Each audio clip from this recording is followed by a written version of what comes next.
Voltage Live Show. I am your host, Willie Snyder from Nat King Code, coming to you live from the Mile High City in Denver, Colorado. I am joined by my awesome partner in crime, CEO of the Volt Online Academy, Mr. James Stallcup Jr. So awesome to have you every week, sir. And this is a lot of fun for me every week. And I really thank all the people that participate in my Nat King Code. We have so many brilliant comments every week and so many people join in. I always like having guys like Felix Sandoval and stuff always chime in. It's really awesome to have such intelligent individuals jump in on the chat. And I learned so much. It was such an honor having Senior last week. I wanted to thank you for that. That was so awesome. It's just such a great honor to learn his knowledge and just go back in time with all the stuff he knows and has experience and stuff. I really enjoyed it. And I want to thank all the people from NEC for Dummies joining us. And I also want to thank NEC Live. It's really awesome to be sharing your guys' feed. And every week you give us a shout out for the NEC for Dummies. And it's really awesome to have that kind of, camaraderie with such intelligent code individuals. We really appreciate it. Yeah, we've been getting a lot of people checking out the podcast. Apparently, I mean, it's been getting so many views. Yeah. You see views on Facebook and stuff, but we go through so many different social media outlets, and people don't realize how many people are actually viewing the High Voltage Live podcast. We might not have a lot on when we're doing it, but it's the after effect that's really doing that. And I think it's really showing because just take NEC for Dummies. I mean, what did we do? We hit 20,000 on Friday, I think it was. And we're already at 2,800. We almost put 1,000 on this week. So that group is just exploding right now. And and it's so funny too, because like I was sitting there talking to one of the Sparkies, the job site I'm at, and I was like, telling him, I was like, oh yeah, we got the electrical wall of shame too. He's like, what? You got the electrical wall of shame? I was like, yeah. He's like, that's a cool group. And I'm like, yeah, we're just messing around. We like joking and just doing anything with electrical, trade related. And it's so awesome to have all the people like joining in and giving us comments and, telling us like, all the different things. What we're trying to do is we're trying to go in there and show you what the code says and showing you how it kind of pertains to the real world with, the real trade and everything. And I have like so many compliments from all the knowledge that Senior has and what he brings to the table and stuff is pretty awesome. Sure. Like I like to tell people, we're building an electrical community. Yeah. And, when we started, that was our goal. We just didn't expect it to go this fast. Yeah. Well, and you can always subscribe and ring the bell, and you might not be on when we're live, but you could always watch the podcast later. And there's a lot of cool topics that we keep coming up with. And I post the myths. Like what we do is I post a myth number that we're covering and the myth numbers in the announcements in NEC for Dummies. And then you could go look at what the myth that we're covering and feel free to argue back if you don't like it or you think there's something wrong with it, whatever, then that's fine. We bring that to the table. You could even ask us on the show, like, hey, like we don't like myth number 71 or whatever. And then we could go over it. So, we're not trying to say anybody's right or wrong or make fun of anybody or call anybody stupid. We're just here to like learn together and just try to have fun, and just like learn the code together and learn how it pertains to the real world. And, there's a lot of stuff that's going to be like a gray area. I almost made a Facebook group called Gray Areas the Code. But can you imagine the hate mail I'd get for that one? So. I was thinking about it. What did we start out with? How many myths did we have, and where are we at now when we started the group? So I do have that in the announcements. We started with like 44, I think, and we're at like 75 now. And almost so doubled, huh? yeah, and that's the thing. I could even take some myths down and change them or whatever. But there's a lot of them that are just like really funny because we have a lot of inspectors that watch our show, and I always give them crap and stuff. Like one of the myths I have in there is the inspector's not God, and then all the inspectors are like, yes, we are, and I was always saying that we need to get like a code change to say like if you don't get the inspector copy, then it's a violation of like 90.4 and stuff. We have to like add it in the language, and just stuff like that. And I always joke with the inspector on the job sites and stuff too. And it's pretty funny. I'm always like, hey man, that GC really doesn't want to pass today. I didn't see him come bring you coffee, and we always just joke about that. And it's really fun to be able to bring this podcast to the actual real world into the trade and to go in there and to joke on the job site about certain things that we do with the myths and stuff. And sure. I got a message from a inspector 2 days ago. Uh-huh. He hadn't been on lately. He said he's been real busy, and he was running across one of the posts, and he said, are you saying that GFCI protection has been moved to 2026 now? And I said, for the ACI, I said, yeah, I told y'all it was compatibility. If at the very least it's compatibility. And he goes, well, isn't it going to be for the next one too, like you said? I said, more than likely. He goes, then why are we even discussing this? Yeah. I said, don't worry about it, brother. It's kind of a tough thing because if you take it for how they want it enforced, it kind of really makes it tough on inspectors. And, now it's pretty much like, you have to look at the compatibility of pretty much everything, not just the AC unit. And I think that's where it's kind of a little bit of a stretch for me to kind of go off of. I mean, like I say, there was a buddy of mine just put in a gate controller, and he's like, oh, does that need GFCI protection? I was like, well, I mean, to me, it's just utilization equipment that, operates, and I don't see where you would need to protect that from personnel. So, it's kind of one of those things. Are you protecting the equipment or are you protecting the personnel is kind of a big question that I think we missed a little bit with that one. Well, when you actually look at it, I mean, you have to take everything in perspective and why it went in, and then notice, I've heard some say that, this is a safety issue. And I'm like, well, you can't say that, as long as I've been in this, usually there's a lot of documentation that's submitted that we got a problem. And there was no documentation submitted that this was a problem.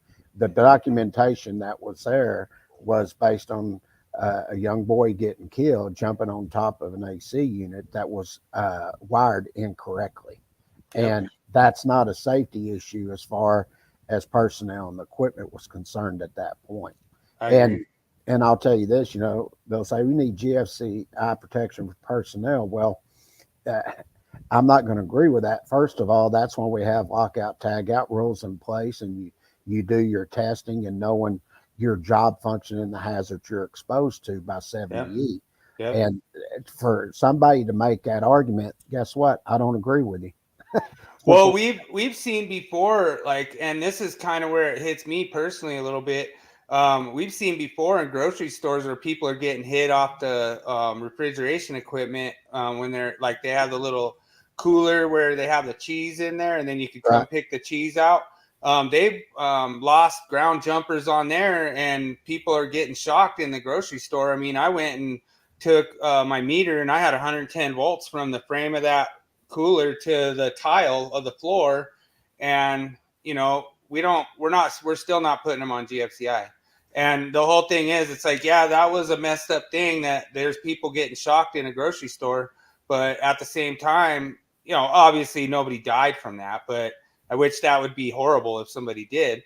But at the same time, it's like we have to go out there and fix it. And it's not like I'm going to go out there as an electrician and die because somebody's, I know what happened. When I heard it, I was like, oh, they must have bumped one of them jumpers off when they were putting their equipment together, because what they do is they put them together in sections. That's right. And what happened was one of the controls actually energized the frame on one of the sections. So 2 of the sections were grounded, and then the other section was energized. So I knew right away that they were only getting shock dropped to one section, and that's because they were missing that jumper. So I was able to go shut it down, isolate it. I went right there. I opened the panel. I was like, there it is. And we went and put it all back together, found where the motor had been, one of the motor terminals had shifted and energized the frame. And we went and put it all back together, and it was working great after that. So, it was just one of those things that, yeah, that's a tragic thing, but I can't sit there and go make a whole thing up there. I mean, I remember I was at Albertsons one time and somebody got shocked like that. And I went over to the produce manager there, or the produce guy, and I said, hey, you need to block that off. Y'all need to get somebody out here. You got a jumper that's come loose. Yeah. And that's a good point. Welcome to the stream. Yeah, it's like, that's what I say too. The ones that I wire aren't going to kill anybody, Right. But that's the whole thing. It's one of those things, but let's get the myth of the week rolling. All right, here we go.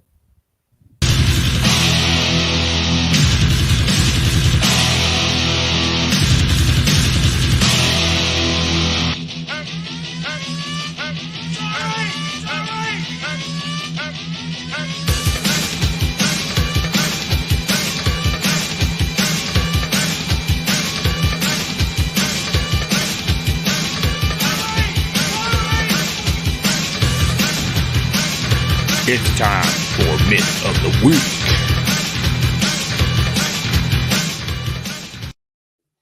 All right, so this is a really good one. I like this one a lot, and it's probably a good change from last cycle to say that it could be sized by a qualified person. So that's me, because I'm a qualified person.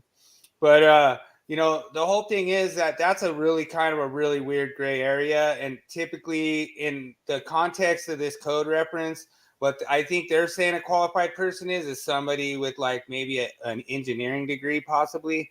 That's a little bit of a gray area, because you can't just go off the NEC's definition of a qualified person as far as sizing, the effective ground fault path. Like I say, I think typically you're not going to see too much problems in this area. A lot of times what this was actually installed for was when you're trying to put like number 6 for a 20 amp circuit and running it out long distances. And then what you're doing is that number 6 is going to be rated at a 65 amp, rating for the ungrounded conductor. So you have to size that grounding conductor proportionately. And in most cases, what I've seen is if you're running a number 6 ungrounded, you're going to have to run a number 6 grounding conductor. But at the same time, there's a calculation for that. I know James is going to scold me over just talking about stuff without mentioning the calculation. But the thing is, I just kind of do like out in the field, I kind of relate to my experience with this. And where this is kind of big that I ran into is where you have like an AC unit, and let's just say you could run number 12 on like a 40 amp breaker, but then you decide, all right, I'm just going to go with number 8. Well, now you just increase that size by like 3 times. So, to me, is that, I guess if you're sizing it for the overcurrent device, fine, but the overcurrent device is sized based on the, it's based on whatever is considered. So it says it right in here. It says, if the size shall be increased proportionally, and basically it says, yeah, there's somewhere, I can't, it's not the exact language, like that might be different for the 2023, but the exact language was basically like, if not adequate for the what's considered adequate. So that's kind of a weird, and it might have changed in 2023. If this is the 2023 reference, then no, this is 2020. What this is getting into, when they made the change, they're talking about where it was increased in size proportionally, and it's based on the circular mill. And when you get over and look at this, where you normally are going to get into this for your ungrounded phase conductors, is if awesome. you need to let that go. Okay, yeah. Yeah, that's my little recording. You can blame Bill for that. He's sent me the recording, so it's not my fault to this one. But Yeah. this is based on the circular mill, and this is where you'd look over like in 210.19A3. I'm sorry, A4 informational note 3, or you're looking at 215.2A1 informational number 2, or you're looking at 240.23. That you're going to tie those in, and what that gets into is usually you're increasing the size due to voltage drop most of the time. Right. And And this was actually, they tried to kind of take this out for 2020. And what they were going to do was they were going to change the table around and kind of try to make it sized off the ungrounded conductor size circular mill instead of the overcurrent device, but it didn't really go well, and they ended up just going back and putting it back in there, and then sure they putting did. the exception with the qualified person being able to size it. We've had times before on jobs where we had like a range reset where the engineer called for number 6 with the number 10 ground. Well, I mean, to me, I don't know how that would be. That to me, that'd be hard for an inspector to fail, based on 250 122B. I'm sure they could, but at the same time, to me, it's got an effective ground fault path, and that range is not gonna end up running more than 45 amps. Well, So that's a different thing. That's where you're increasing the conductor size due to the startup. That has nothing to do with where you're going in your increasing the size due to voltage drop or something. yeah, well, what I use it for usually is I got out of actually having to run number 6, and I was like, "Hey, you guys know that's a code violation, right?" And they were like, "Oh, really?" And then I said, "Yeah," and I was like, "We could just use number 8," and they're like, "All right, use number 8." And I was like, "Okay, cool," and then everyone's like, "Oh, did you give them credit back?" and all that kind of stuff. But the whole thing is, it's like, to me, I always use it to my advantage in this kind of situations with like engineers and stuff where they just, I don't know why they do this. They do this all the time. And if they have a justification for it, like usually I just ask them like, "Hey, why are you doing this?" Because that range, it wasn't a long run. Like it was short. Like it was probably maybe 50-foot run. And there was no reason to increase it to a number 6. There's no Like, reason to do that. and like I could see if it's for like some kind of a job spec or something, like, oh, we don't use anything lower than number 6 for those kind of ranges or whatever. I saw before my brother's hot tub, it says number 6 minimum right on the hot tub. Yeah. And like if that's a 110.3B if you don't follow that. That's right. So That's I mean, and then that's kind of one of those cases where that hot tub only runs about 40 amps and you're running number 6. Well, that number 6 rated for 45 amp or for 65 amps. So, that's where you kind of get into this where you might have to increase that equipment ground size larger than a number 10 for that application. I think it's fine personally because it's only running 40 amps. So you're basing off the load. right. But like I say, as from a qualified person standpoint, I'm probably more qualified than some of those engineers out there. I mean, they've done some pretty crazy stuff. Well, when you go look at 250 122D, it doesn't have to be larger than the phase conductors anyway. So you just match it up with that and you're fine. All right, David Englehart's in the house. What's up, David? I want Awesome. to move forward because this is where you go to chapter 9, table 8. And if you look over in the third column from the left, that's where you come down and pick up the circular mills here.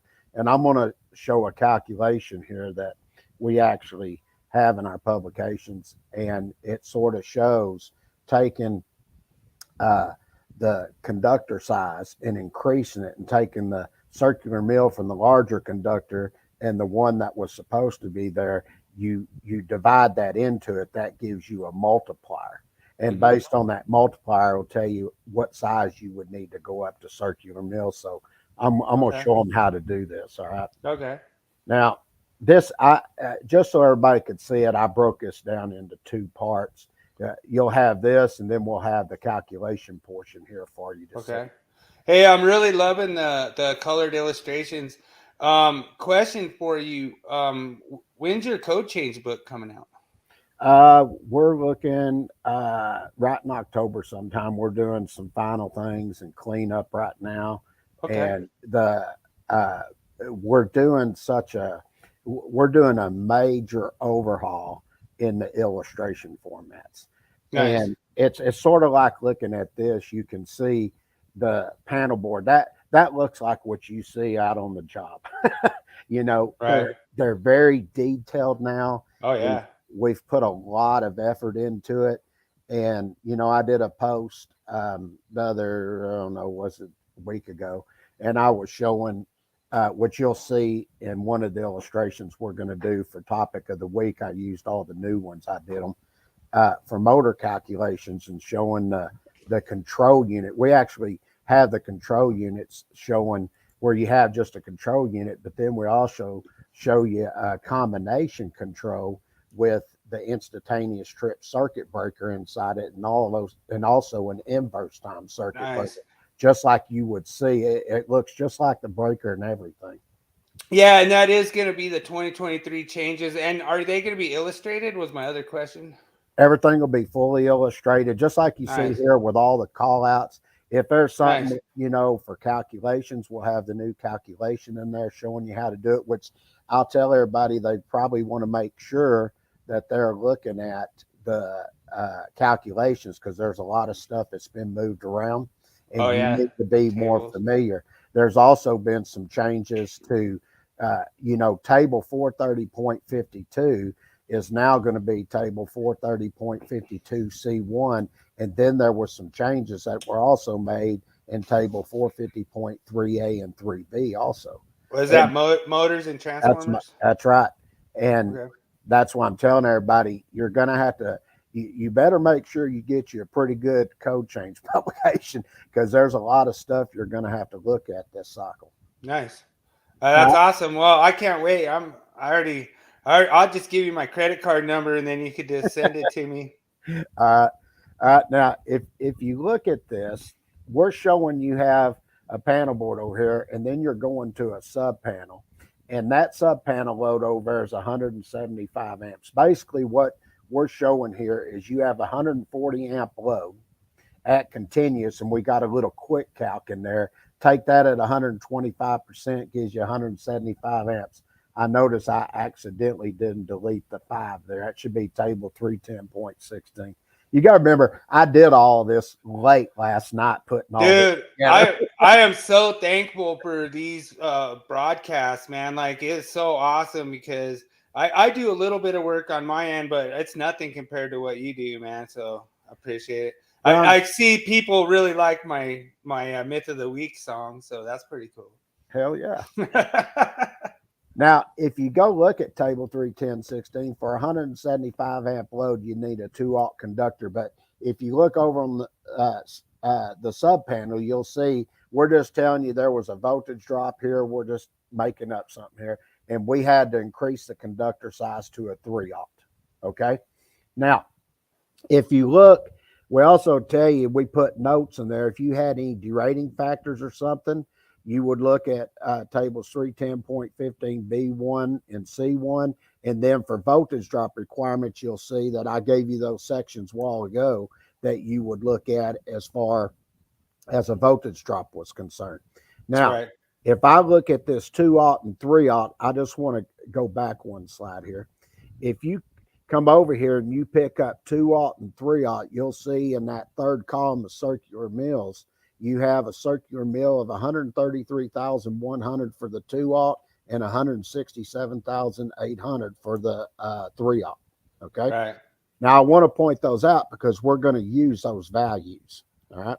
I would just go number 6, call it a day. No, I'm just kidding. Now watch this. This is interesting. Now, if you look at table 251.22, and you have a 175 amp overcurrent device, it's going to tell you the size of the equipment grounding conductor needs to be a number 6. Okay. Right. Now, if I go back and look, that was just a lucky guess, by the way. Just kidding. Yeah. Now, if you look at a number 6, that circular mill, it has a circular mill of 26,240. I'm going to use that value once I get the multiplier, and I'm going to multiply based on that 26,240. So whatever the multiplier is, it's multiplied by that value, and that'll give us an idea how we have to increase the size of that equipment grounding conductor. So, as I was saying, based on table 31016, we needed a 2-aught for the 175 amp load, but we increased it due to voltage drop to a 3-aught. So Right. looking at step 3, we give you all these sections so you can go check everything and verify what I'm showing here. Oh yeah, and is there a way you could put a link to your learning management system in the chat so then everyone could go check out your learning management system? Yeah.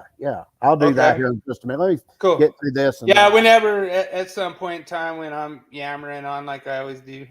Yeah, here, I'll get it real quick. All right. Yeah, we got a question come in. We got a comment. We're just now changing to 2020 California. Where should I buy your book? I've met Mr. Holt, nice guy, but I like you guys way better. All right, appreciate that. Nice comment. Thank you, brother. I appreciate that. Yeah. So well, there's the link we posted in the chat. So that is to the Vote Online Academy where the online courses are. The other one that you want to go to if you want to get a publication, you want to go to Builder's Bookstore, and you'll see there's a section in there just for stall cup. So those are the ones you want to go to. All right. Cool. Now, all right, we got that taken care of. If you look at step 4 and you look at your circular mill, we're going to take that largest conductor 3-aught, and then we're going to divide that 2-aught into it. So we had 167,800 circular mill for the 3-aught, and then we had 133,100 circular mill for the 2-aught. I divide that in there. That's going to give me a multiplier 1.260762. Basically, you just want to be in that range. Okay. And then you're going to take that number 6 equipment grounding conductor, use that multiplier, and that's going to give you 33,081. So I'm going to look for a value that's above that. So I'm going to go back and look at chapter 9, table 8, and I'm going to come down, and the next size above that is 41,740. Now, if I had to go up 2 sizes in the conductor, that might have caused me to have to go up to a number 3. Okay, so based on this calculation and the circular mill, when I go back here and I look at where we started this at the section, it says shall be increased in size proportionally to the increase in circular mill area of the ungrounded conductors. So that's how we do that, is we get that circular mill of each one of those conductors, create me a multiplier, then take whatever the normal sizing was for the equipment grounding conductor based on the overcurrent protection device. And then once that's all multiplied together, then go back to chapter 9, table 8 and see what size is above that value that was calculated. And then that will be your new size equipment grounding conductor. Okay, cool. Oh yeah, that's a good comment. And like I say, it comes up on the thing as Facebook user. I'll give you a shout out if you want. For some reason it comes up as Facebook user and I can't see what the name is on it, but it's been a lot of fun doing these. And like I say, dude, your guys' books are so thorough, man. Like it's like they cover stuff. Like every time you do a post, like I think you were doing a post every week for a while, and they were just so thorough. And what I really liked, I had a bunch of people that are requesting me to try to see if we could get that Wednesday night code prep going again. And really? I think that'd be kind of cool. We might have to just get like a waiting list or something going, and then we could just do it. Like, because what the people want to do that are reaching out to me is they want to do almost kind of like a virtual code class where you can just ask questions and we could just cover whatever areas you're kind of not really good on and kind of do it like that. That We way can it's do that. more personalized, whatever. It's not like anything's actually prepared. It's just kind of like, hey, what do you guys want to talk about? And then we just go in there and just talk about it. Or, like I can vouch for, there was a lot of things I didn't know when I went and took the test, as far as like the way you take it. It's not just the studying code. Like, I think that's what's hard. You get a lot of these guys, like Larry Bobo is a big guy here in Colorado. And I think his course is like, I think it's like $400, $500 for like a weekend crash course and stuff. Mm-hmm. And I hear a lot of people like it and stuff. And what we want to do is we want to do that kind of same kind of crash course, but just do it like 1 hour a week. We'll do ours over time. I promise you learn a lot more. You'll actually come out of a good electrician too, listening to that. I did that's why I was running a little bit late tonight. I was doing a thing for some instructors for an apprenticeship. They're gonna be using our journeyman starting in January for 6 months to prep their students, and we've been doing an hour and a half class, and we do them weekly, and they're coming out, and I mean, these guys are journeyman masters, and they're saying, damn, man, they said this makes it so much easier. And I understand the format and process and the step-by-step procedures now better than I've ever understood them. And they're really, really enjoying going through all this. And that's one reason I like doing this. Most people never had access to data because we mainly went to facilities. We went to all kinds of facilities all over the country, and we didn't really do as much in the apprenticeships, except for they'd have us come in for the instructors themselves. We never dealt with apprentices hardly. Right. And yeah, that's true. The thing I like is just actually knowing all your different layouts of the code, as far as, what's going to be in chapter 1, what's going to be in chapter 2, what's going to be in chapter 3. And we have a thing that we do, like a practice test. I don't know if anybody knows. It's called the NEC Deathmatch, and we're going to get it started up again. We probably do, maybe just do. Yeah, like we'll probably just do like 2 a year, maybe 1 a year or something. We'll figure it out how we're gonna do it. Already got it. It's gonna be 9 months. The winner gets $1,000. Nice. Woo! Oh, raising the stakes this time. All right. Yeah.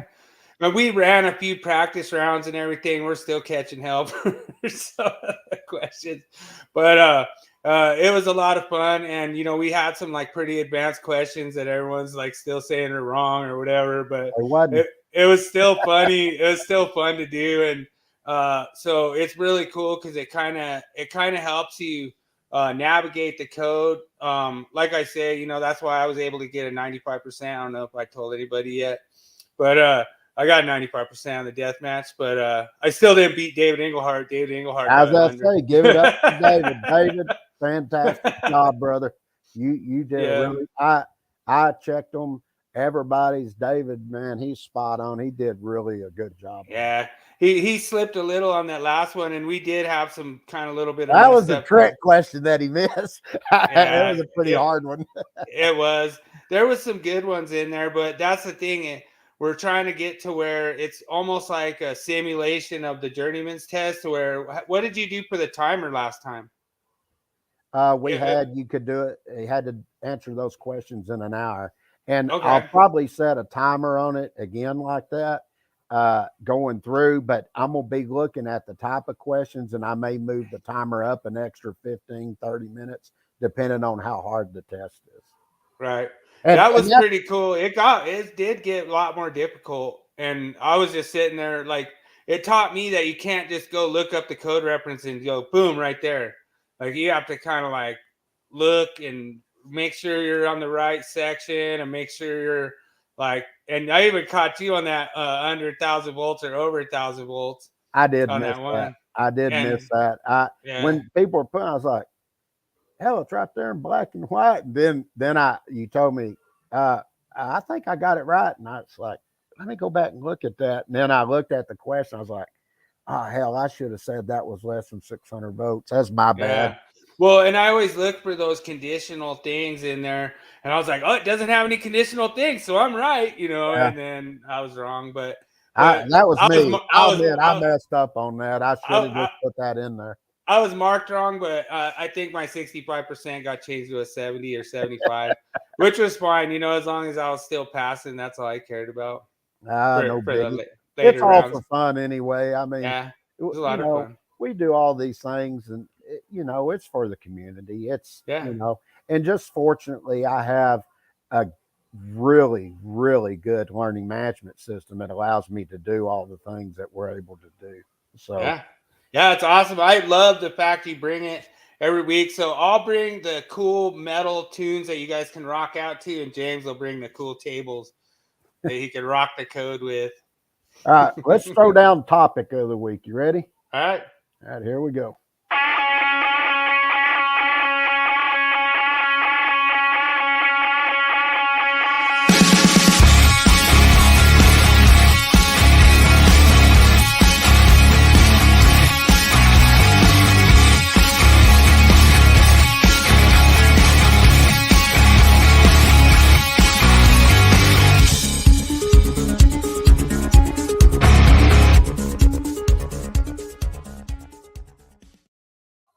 All right. Before we get started on topic, I just want to let people know I have a really good friend, Mike Barr, and he's actually on the utility side, and we're actually going to have him on once a month.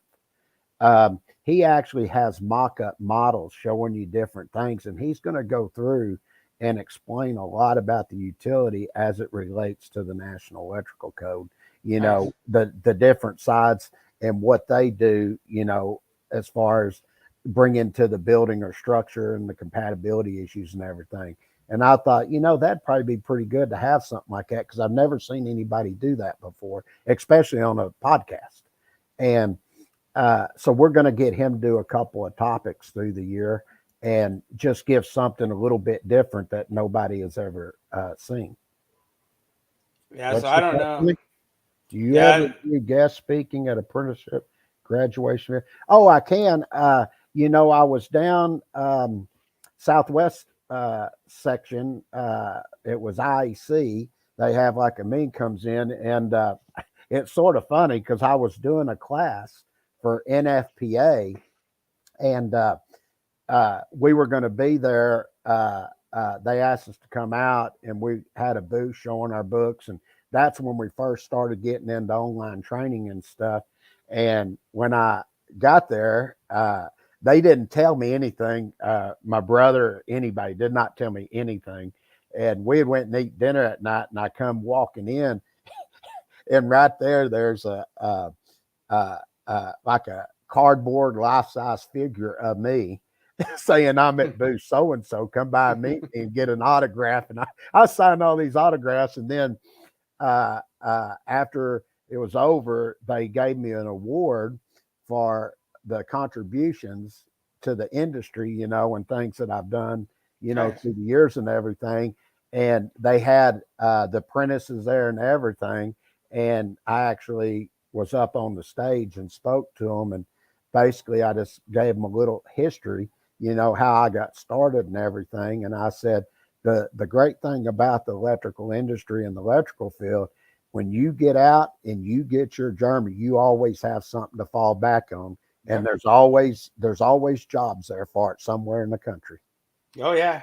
And that's going to be awesome because I learned a lot about the medium voltage side, but there's a lot of stuff that I really wanted to learn more about. So that's going to be awesome to have Mr. Barr on and stuff. I think that's going to be cool. Yeah. All right, let's get into the topic of the week. All right. Now, what we're going to do here, before we get started, I just want to sort of explain a couple of things, because there was some discussion on some of the posts that were going on, and it's mainly by one guy.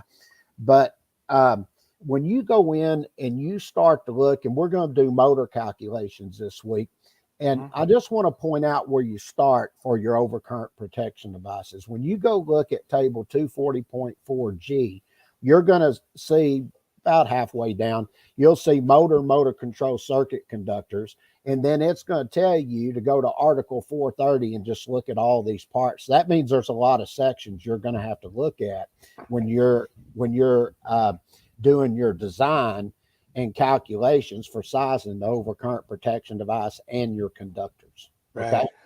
Well, we run into this a lot too.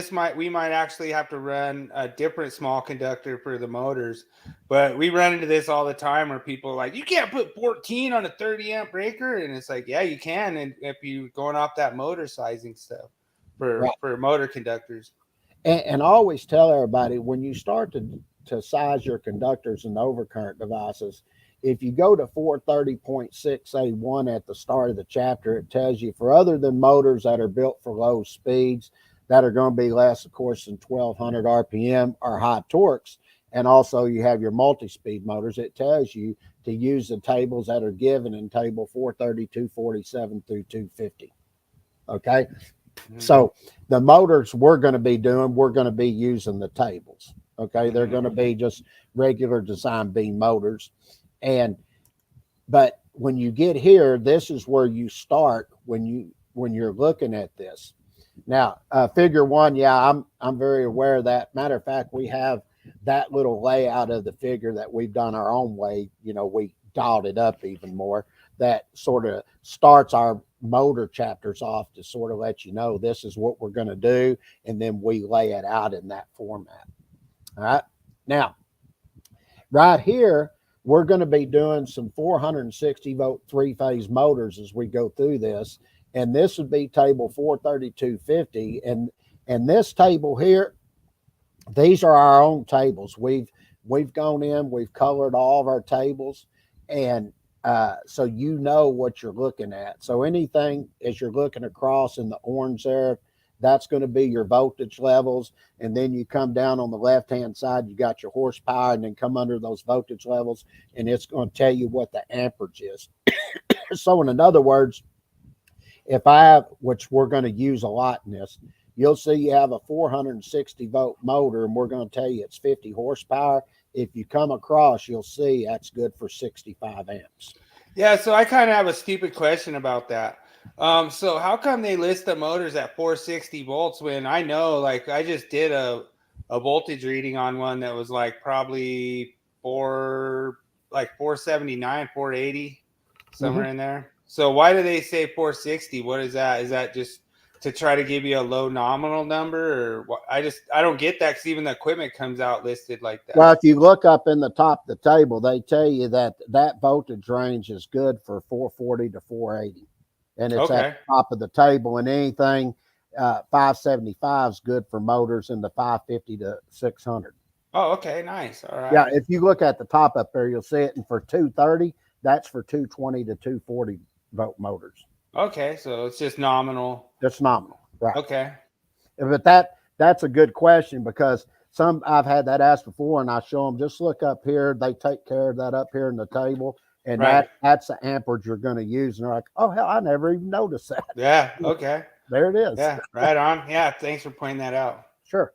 And then the next thing, after you get the amperage, then you're going to go to 430.52C1. And it's specifically going to say in the heading, in accordance with table 430.52. Now, what I want to point out here is I was on NEC Live, and I always give a rule of thumb method.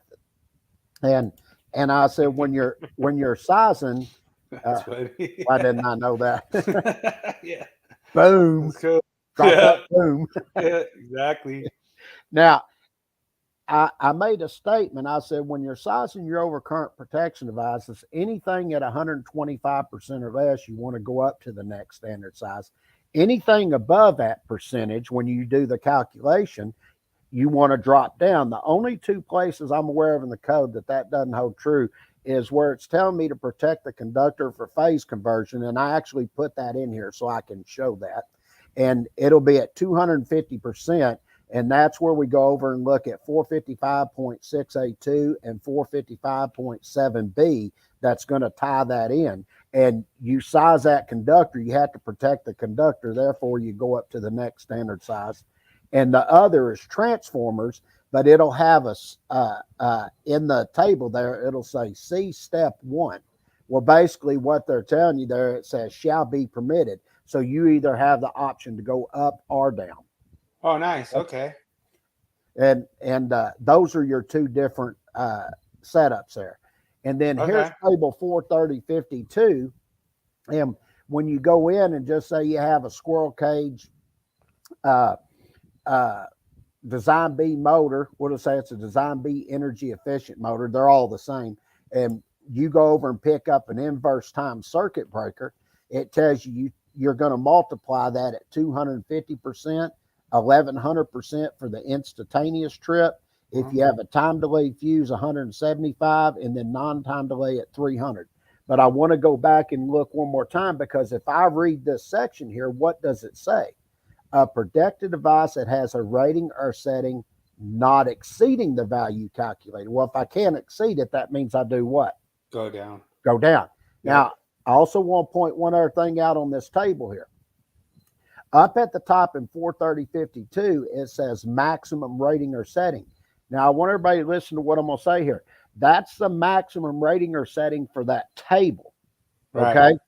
Because in our publications, what we say is once you use this table, we consider that the minimum size, because when you go pick up 430.52 exception 1, it automatically allows you to go up to the next standard size without doing any calculations. And then exception 2 allows you to even put a bigger percentage on, and we consider that the maximum size. Right. Okay. So when you're looking at this table, it is the maximum for that table, those percentages. But in our publications, we call it the minimum, because you can go have a next size and a maximum size. Right. Okay. So hopefully that shouldn't be too confusing. Well, what was really funny was when you were on NEC Live, one of the comments asked, "What is a motor?" I thought that was so funny. Sometimes I get going too fast. Texas accent kicking in. I was cracking that. All right. Now, this is a good example of the new illustrations you're going to see. As you can see, we got the new panel board, the new disconnect, and what you would see a motor controller looks like. And we go through and show you all the elements inside, where the wires hook up, everything. I mean, we're really trying to take the illustrations to a level that the industry has never seen before. And I think our illustration staff has done a fantastic job on this. Now, dude, they look awesome, man. Oh, thank you. Now, when you get in and you start looking at this, we take and give you some known values here. This is exactly what you're going to see in the journeyman. I guess it was 2 weeks ago, I was going over this with the instructors, and I didn't even have these illustrations yet, and they were going, "Wow, man, these are cool as hell." And I was like, "Yeah, well, wait till you see the new ones, because they're really cool." And what they did here is, you'll see we have our known values, and we're telling you we have a 50 horsepower motor. It's 3-phase, 460 volt design B. Now, based on table 430.250, and I look at step 1, and I go pick up a 460 volt, come down, pick up 50 horsepower, it was good for 65 amps. And in this case, at the disconnect, we're telling you we're sizing non-time delay fuses. And we looked at table 430.52, and it said that the non-time delay fuse at a minimum size here is calculated at 300%. So I'll drop down to step 3, take that 65 amps at 300%, and that's going to give me 195 amps. So I can look at step 4. The next size above 195 amps is 200. So I drop down to step 5. The next size below it was 175, and the next size is a 200 amp.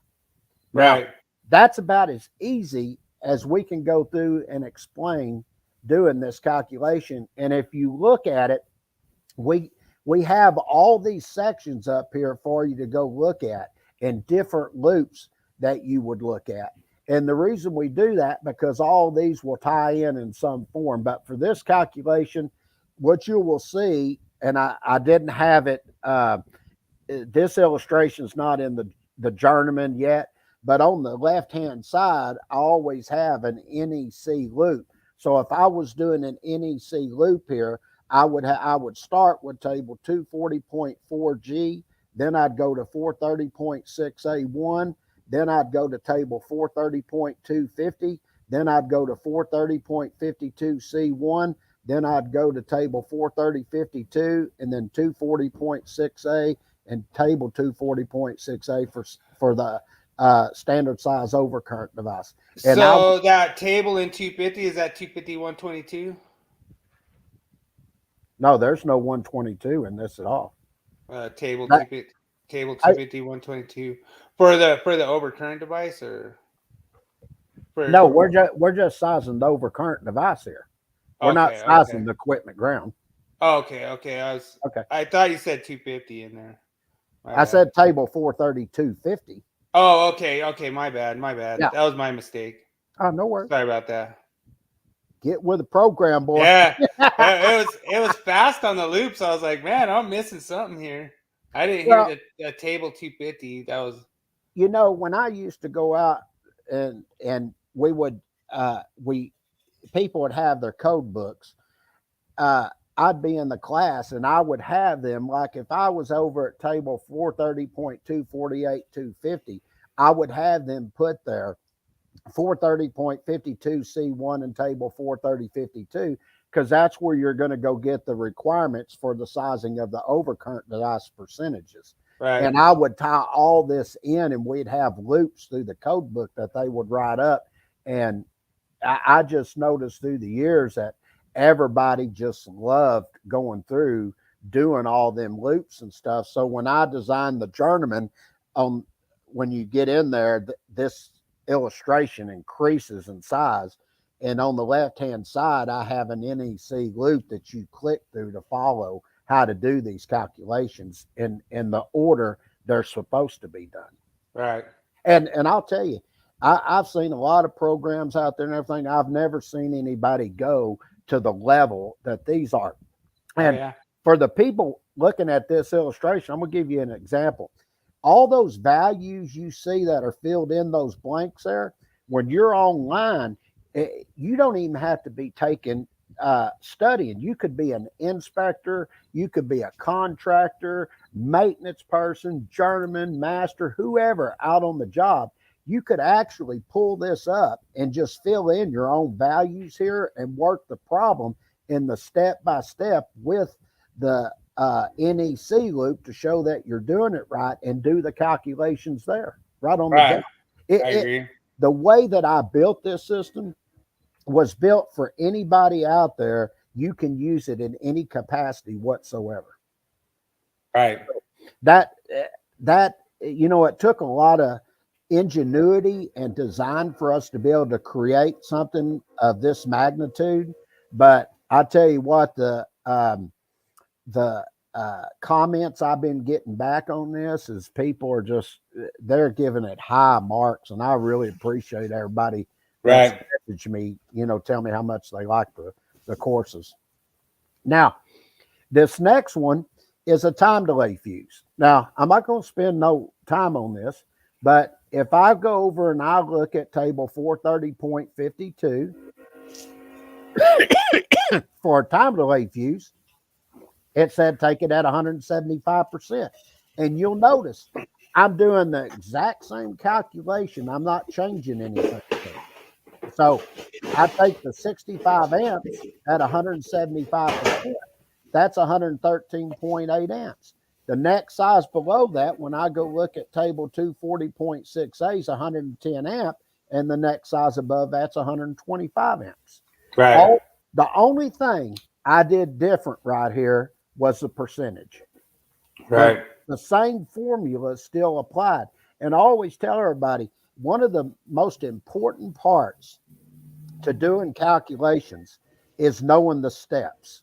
If you know the steps, you ain't going to have no problem figuring these calculations out. And Dad and I have spent the last 35 years just refining the steps to go about doing these calculations. Like one guy told me one time, he said, the way y'all do it, he said, it's basically simple math. Yeah. You just got to know where to go get it. Now, yeah, I like how you guys use like easy terms to where they come out, like you use like 10% a lot and stuff like that, where you use those numbers to where you could see the 10%, you sure. know, and I like that a lot, you know, especially like with like I think you did on the 10-foot tap rule, stuff Mm-hmm. like that, you know, and when you see that, you're like, wow, I really learned something just watching that illustration, just checking out that illustration. So, You know, I found it funny because when I was on NEC Live, somebody said, well, what about if I do a tap? I said, well, that's easy. I said, this is what you want to remember when you're doing taps. Anything that's 10 foot or less, divide by 10. Everything else you take at a third. And if you got a transformer in the tap on the secondary side, you still take it at a third, but you also got to have the ratio of the transformer. That's it. And there it goes. I've never heard that before. I said, yeah. I said, go look at it. And then I said, well, matter of fact, I'll just do it real quick. And I was going through the sections. He was pulling them up. And Derek, after we finished, he goes, well, I just learned a new way to do taps, you know? And oh, right on. Eric's in the house. Oh, thanks for joining us, Eric. Appreciate you.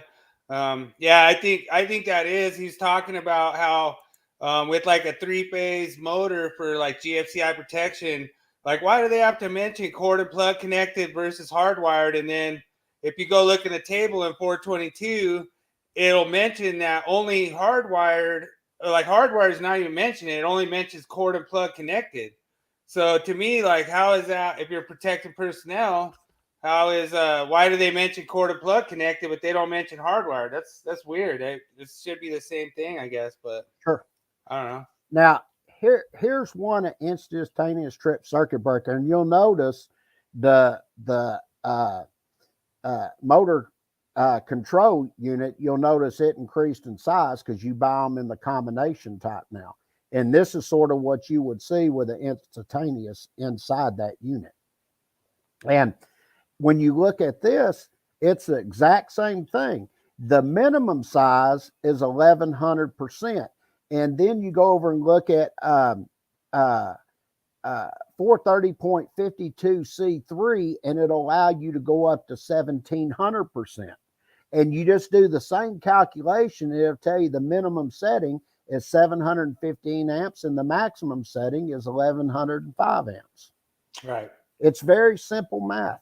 And then when I get to the next one, and I do an inverse time circuit breaker, looky there. Same calculation. The only difference is if it's inverse, I take it at 250%.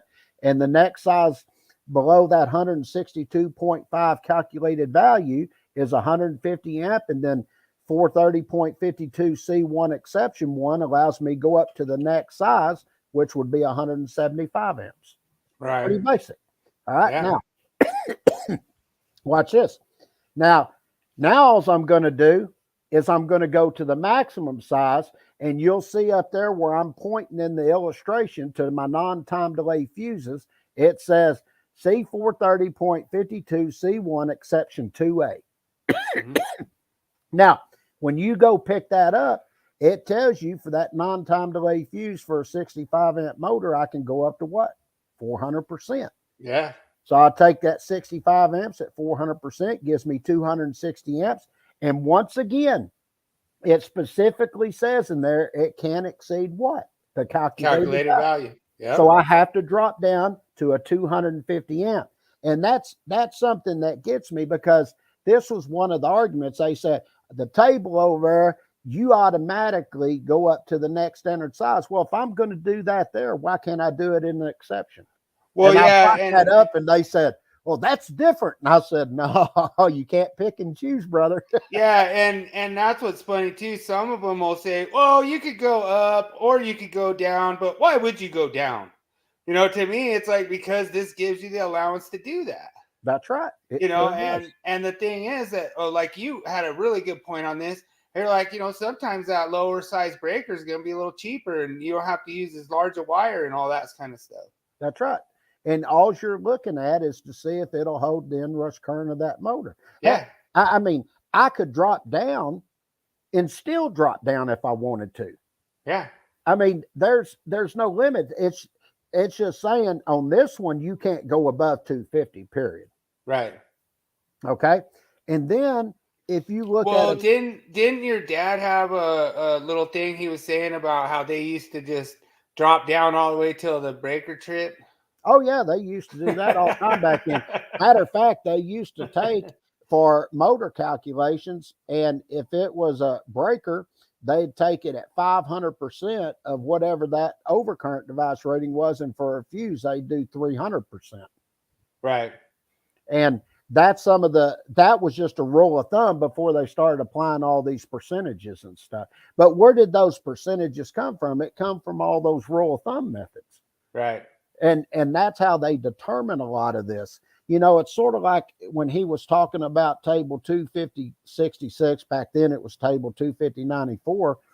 Over time, from all the testing and engineering that was done, they had determined that a multiplier 189 is what you would use based on that overcurrent device, and that would give you the circular mill. And chapter 9, table 8 is how they size those conductors inside based on the ungrounded phase conductor. Yeah, that was crazy. I learned so much about that, but I don't think any jurisdiction adopted a 250-94. Yeah. The thing that gets me, I thought this was funny. They said that was 4 decades ago. I said, but yeah, I said, you use the definition of outlet that was back in the 1940s that had. So, boom. Yeah, I mean, make up your mind which one applies, Well, and I see the definition of outlet really applying to cord and plug connected when it comes to, like, if you sit there and just say everything's an outlet now. I mean, here in Colorado, every panel board's outside, everything's outside.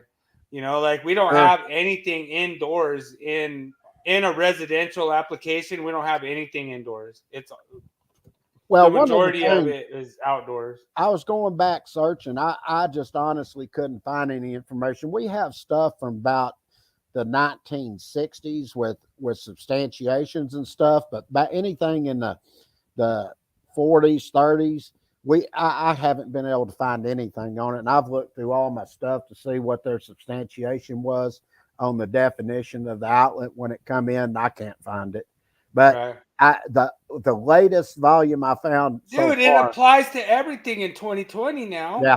Well, I was looking and I was trying to find if the latest copy that I have that I found, I'm still looking through the others, was 1947. Right. So, and that's one of the things, like I've already told my brother's thing when my parents eventually pass away, this whole library that we have here, it's mine. Because I deal with the code and electrical and stuff. And I'm telling you, we have an extensive, we may have probably one of the most extensive libraries. I mean, we've got diagrams that were done back in the 50s that people did. I mean, it's really something to see our library. Well, I really like the one, and I think that's funny talking about old code references, because there's actually the ampacity table was created for the first code book ever. And like that's what's funny. It's created for 1,000-foot run, and then they started burning stuff up. And I thought that was really interesting, Yeah. And cool. You talk to most, we actually have in the where they did some engineering that was in the McGraw-Hill book that goes in, and we did this in another podcast and showing when they really thought that you needed to start looking at applying voltage drop formulas for smaller size conductors, and it wasn't up to 100 foot. Some of them are like 65 foot. Right. I mean, and that was engineering principles. And I'll tell you, I've been doing this a long time, and I've watched a lot of different podcasts. just see what people are saying. I've never seen anybody explain that stuff. Oh yeah. And Yeah, and that's why we say this is the most electrifying podcast on social media, because you're going to get electrified every week. sure are. All right. Now, here's the one for the inverse time circuit breaker. That's exception 2C. It says if you're 100 amps or less, in this case we're 65, it says if you're over 100, you do 300%. But since we're less, you take it at 400%, gives you 260 amps. The next size below that is 250. It says you can't exceed the calculated load. Right. Pretty basic. Is the illustration on the right, is that a motor control center? Yeah. Okay. That's the motor control center with the inverse time circuit breaker in Nice. as a combination unit. Nice. That's awesome. Cool. I- Pretty sweet illustration. I like it. I'm telling you, the illustrations that we have coming out for 2023, there's none out there that rival them. I'm telling. I'm gonna tell you got to have a bond on that motor, though. Well, we're not getting into the inner workings of the motors and stuff. I know. I'm just kidding. I actually wanted to be able to put this motor that we just looked at over here, but sometimes we have to use other motors and stuff because there's not enough room. Right. But like this, and this is where you have 2 or more motors. Mm-hmm. Now, you'll notice we have 460 volt motors. They're all design B, 3-phase. We have a 15, 20, 25, and 40 horsepower motor. And if I go look at table 430.250, it'll tell you 15 horsepower is good at 21 amps, a 20 horsepower at 27 amps, a 25 horsepower at 34 amps, and a 40 horsepower at 52 amps. And then when you look at 430.62A, it's going to tell you take the largest motor at 250%. So the largest, of course, is the 40 horsepower. Take that at 250%. That'll give you 130 amps. And then you're going to go up to the next standard size, amperage, which would be 150. Right. Okay? And then you add all the other motors together, and that'll give you 232 amps, and then you drop down. Right. So that would be your 125% plus the 100%, and then you drop down. Well, like the largest motor be your 125%, right? Or no, is that the largest motor's at 250% for the overcurrent device. If I was doing the conductors, it's 125. Oh, okay, got you. Okay. My bad. And then when you read that section, it tells you to go up, and then you add the rest together, then you drop down. I got you. Okay. So that's how you'd go about doing calculation where you have 2 or more motors. All right. Nice. Ooh, that's freaking simple. Yeah. The thing is, once you learn the process and understand the calculation, especially anybody getting ready for a test, I'm just telling everybody, people that have taken these courses, I've received so many messages from people that have told me, it's one thing I prepared for the test. It was another how much better of electrician it made me knowing how to do this stuff correctly. Yeah, and one thing I wanted to say too was it's really awesome how even some of the simplest things can like throw people for a loop. I thought it was funny this last week when NEC Live did their little question. They do a question like the first of the week before their podcast on Wednesday at 4:00 for anybody. It'll be streaming on NEC for Dummies. The one thing that was amazing to me was how they posted that one about the ground ring and the minimum size, and everyone was sizing it off the table 250/66. And that was after we already went and covered all that with the concrete encased electrode. I just thought it was funny how many people it still fooled. Mm-hmm. They were still sizing off the table, and it says right there A through C.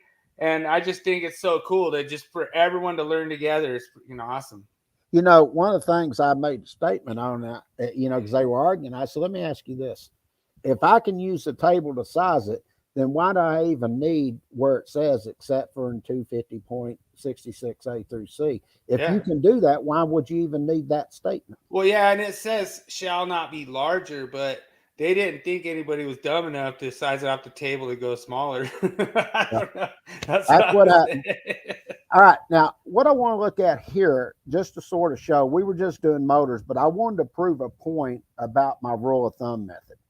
So this is going to be a phase converter, and you'll see it'll say where the phase converter, this is a fixed load too.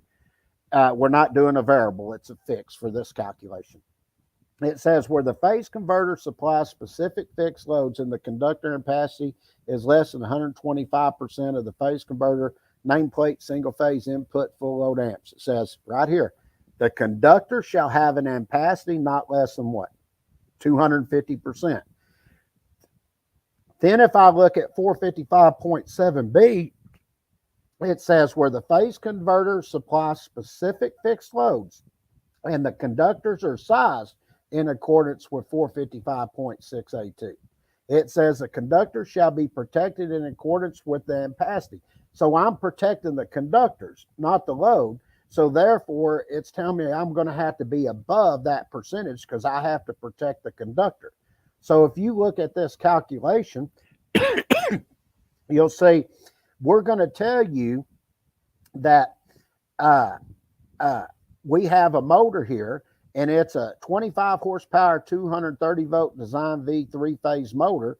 And if I go look at table 430.250, it's going to tell you that 25 horsepower motor is good for 68 amps.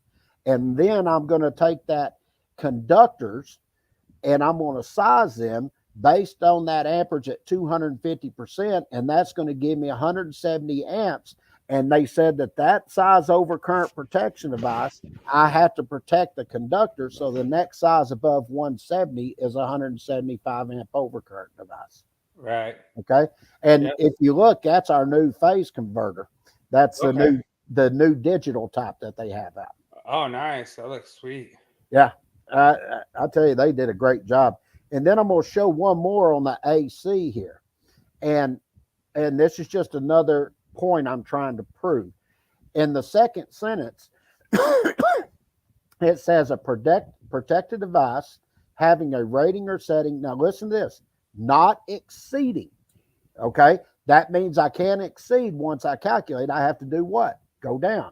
Yeah. Okay. It says at 175%. And then it says, if it's not sufficient for the starting current of that motor, then right below that, it tells me it shall be permitted to be increased. But once again, it says shall not exceed 225%. That means I have to drop down. We Okay? got one of the vandals in the house. Oh, welcome, vandals.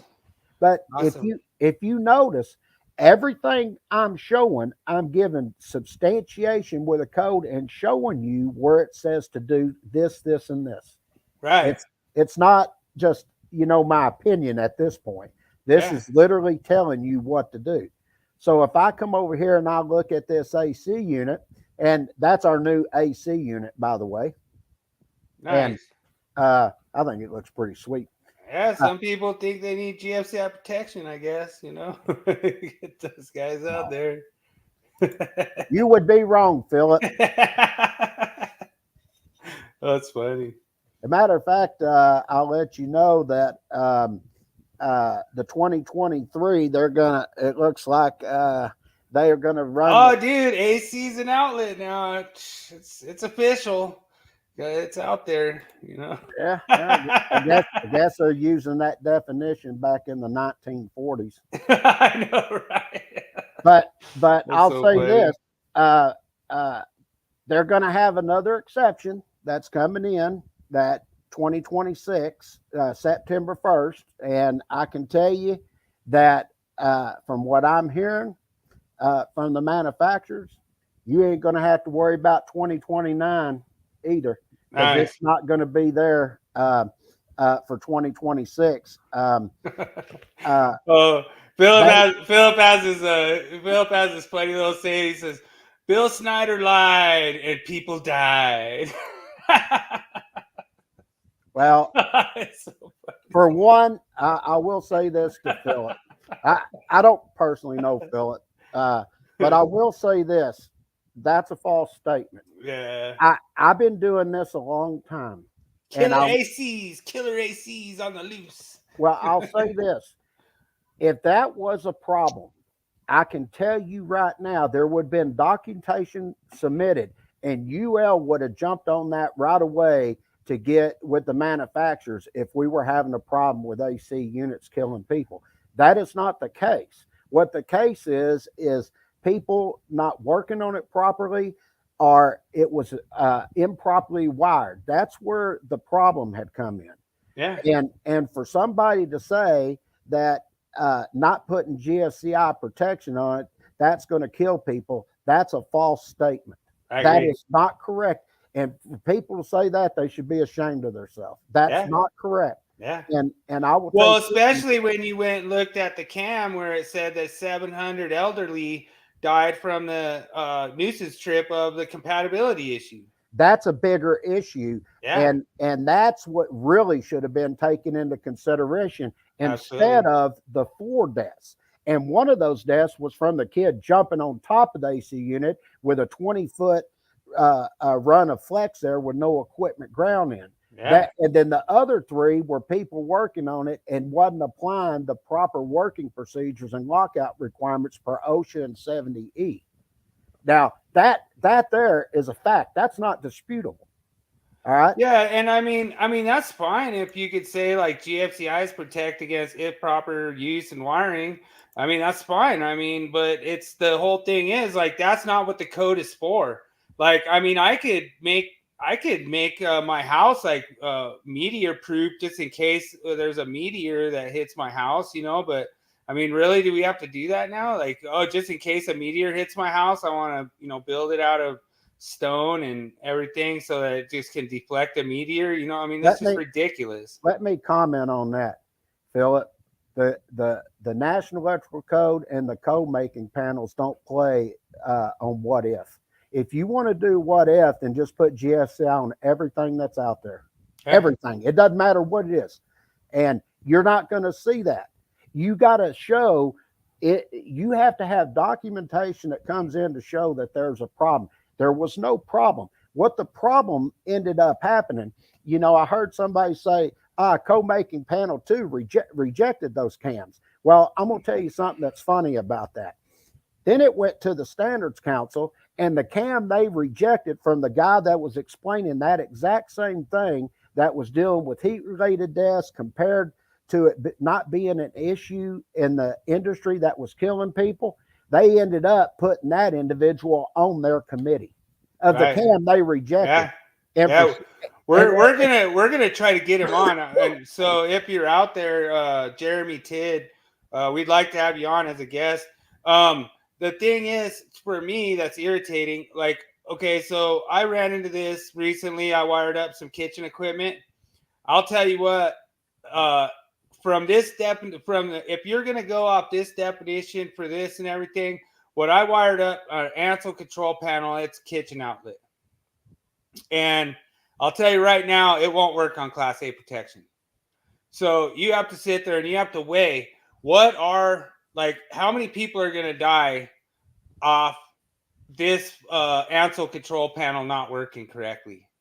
And I'll tell you what, it's going to be a lot more than the people it saves from some pie in the sky, thing that people are going to say needs to happen. So that's where I'm at with it. The hazard greatly outweighs the hazard from GFCI protection greatly outweighs the hazard from it not being GFCI protection. I had this discussion, and it was with Brian Rock, and he said we had a group put together that determined the leakage current and stuff and of GFCI manufacturers. Now, the interesting part behind that is in the 2020, from the Standards Council, they were supposed to work together with the HVAC manufacturers and everybody else. And then they were supposed to work on getting this, together if that's what was going to happen. But that's not what happened. They put GFCI manufacturers, this group together, and they made the decision due to leakage current, we need GFCI protection. Right. And now that's why you have an equipment ground there. There'll still be leakage current there. It's not going to get rid of it all. But the main thing is this had never been a problem. We never heard leakage current was a problem at the HVAC unit until they decided they wanted GFCI protection. And there was no documentation stating that fact that was provided to the code making panel. They just haphazardly went ahead and done this and started requiring GFCI protection. But yet, it's, from my understanding, the code making panel 17 them didn't work with them because they didn't agree with it. Now that's and there's another thing that you just mentioned that's saying that code making panel 2 knew about the compatibility issue and they still passed it. Yeah, that's what I'm saying. And what that ended up doing, which I think is hilarious, is it backed off Class A protection on a whole bunch of utilization equipment, especially for dwelling units, but in general, like they wanted it to apply to more utilization equipment, and it applies to less now. And that's what I think is great. I mean, we tried to, warn them and say, hey, you guys are messing up the industry by trying to pass all this stuff, because once all these AC manufacturers, all these different manufacturers, I can guarantee right now EBSE is going to push back and be like, hey, our equipment has to have 20 milliamps of leakage current. Now you're saying you're protecting it for personnel and you can't even tell us where the outlet point is? Sure. And I will say this. I won't go ahead and finish this calculation, but I will ask Philip, since you're on here and you're making these statements, I would like to know where the outlet location is. Oh, he's saying it's the AC unit. He's it's at the AC unit now? Yeah. Okay. Yeah. He's saying at the termination? He said it's at the AC's an outlet. That's what he's saying. AC's an outlet is what he's saying. He's saying the whole AC unit's an outlet? Yeah, I guess so. It's the appliance and the outlet at the same time. No, it isn't. It's utilization equipment. But let's just hypothetically say you say it's an outlet and you're going to apply the National Electrical Code that to an outlet. Now, I'm very aware if I'm installing the wiring method and I'm installing the conductors, okay? So I'm going to go over. Yeah, I mean, it's just infinite. It's wherever you want it to be. It's just simple. It's just everywhere. Well, hold on. I'm going to explain this. If that is the case, and my conductors and wiring method had to be rated for a wet location, it specifically states where I'm going to make that connection. You're going to say that's my enclosure there. And I go over and I look at 300.15, 314. What am I looking at? 314.15B, I think it is. No, it's 314.15. 315. If you go over and look at that, it says that enclosure has to be listed for a wet location. Okay. Now, are you going to tell me that the inside of that AC unit, you're going to apply the NEC to that's a wet location? I can tell you it isn't. And I'll go further on that. 90.7 says the NEC has no jurisdiction inside that equipment. That is the manufacturer's equipment that's under UL specs and the manufacturer specs. And it's not designed by the NEC. That's why they say you don't have any jurisdiction in there. Why would we need to submit a public input for something that doesn't apply when Code Making Panel 2's definition of individual branch circuit does not mention anything about outlet? It says where an individual branch circuit is terminated to utilization equipment. That's it. Doesn't say it has to be an outlet. That's what's right. Weird about it. Like, it's just a weird thing. It's just like, why does everything have to be an outlet? Like, oh, this has to be an outlet. This has to be an outlet. It won't work if it's not an outlet. Well, that's why an individual branch circuit says it's to utilization equipment. The National Electrical Code does not apply inside that equipment. And for somebody to say that all of a sudden it's an outlet inside there, well, okay, let's just play the hypothetical game. If that's the case, and inside there, that needs to be listed for a wet location. Yeah. And it's not. And now you're going to say, well, that's their equipment. But yet you're going to tell me that's an outlet inside it, and the NEC's applying. You can't have your cake and eat it too. You got to in other words, you're picking and choosing the location and how you want to apply it. And I don't agree with that. The way I looked at it, it seemed like Code Making Panel 2 was trying to expand Class A protection to a lot of different outdoor utilization equipments for dwelling units. Mm-hmm. And I think it backfired on them. I mean, I think it went the other way because, I mean, right now, I mean, the state of Colorado, they are just like, dude, what the hell? Like, last time I did, it was all going to be fixed by 2023, January 1st. I told them it wasn't. why wouldn't they, give like updates and say, hey, this is what's going on. This is the manufacturer's problem, not Code Making Panel 2. No, they didn't say nothing. Yeah. That's what's funny about it. They sit there and go, oh, no, this is the manufacturer. Well, the manufacturer got rejected for their cams and all their proposals. All their stuff got rejected. Yeah. And all they were trying to do was get like a happy medium. I think GFPE is a good one because, like, okay, so you're trying to protect personnel from this equipment from electrical shock hazard. Mm-hmm. And you can't even tell me where the outlet is. Where are you protecting the personnel? So now you're protecting the equipment. So it's funny. They have both. They want to protect equipment and personnel at the same time by not telling you where the outlet point is. Sure. And that's fine. If you do it with GFPE, you're fine. You're protecting the equipment and you're protecting personnel to a mild extent. Sure. And that's what I'm saying. You've got to look at it from the prism of if you're going to apply something, just remember you're applying it in something that's already a listed and labeled piece of equipment that you have no jurisdiction in per 90.7. And it specifically says that in the second paragraph. That's why I have a problem with some of this. Yeah, and I've ran into this because when you look at NFPA link, it says where the condenser connects to the appliance outlet. Well, if you look at that illustration, I don't see that connecting to an appliance outlet anymore. That interpretation that they're making there, that's for cord and plug connected, like I've been telling everybody. Yeah. That's what it's for. Now, let's go ahead and bust off on this and start looking at the calculation. So looking at 44022A for the minimum size, you take the largest rating motor, and in this case would be the compressor, which was 19 amps at 175%. Then you'll add that condenser motor that was 1.5 amps. That'll give you 34.75 amps. It says you can't exceed the calculated value, so you drop down, that's 30 amps.